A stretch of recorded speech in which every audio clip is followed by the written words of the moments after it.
کمیسیون مستقل انتخابات میگوید که بررسی آرای 358 محل مشکوک با نمونه‌گیری تصادفی با حضور ناظران داخلی و خارجی پس از 4 روز به پایان رسیده است و نتیجه این بررسی به کمیسیون شکایت‌های انتخاباتی فرستاده شده است.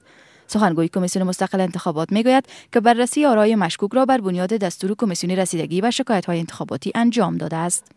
در مجموع 358 صندوق بودند که کلش تفتیش شد، پس از بازبینی شد و مشاهده شد. سخنگوی کمیسیون مستقل انتخابات میگوید که از کمیسیون رسیدگی به شکایت‌های انتخاباتی می‌خواهد تا نتیجه نهایی بررسی آرای محلات مشکوک را به زودی اعلام نماید.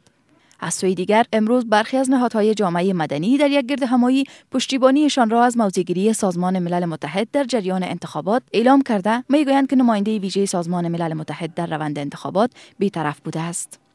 از اظهارات جانبدارانه سازمان‌های سیاسی ملل متحد خصوصا در مورد انتخابات معاون نماینده سازمان ملل متحد که اظهارات کردن او را ما تقبیح می‌کنیم.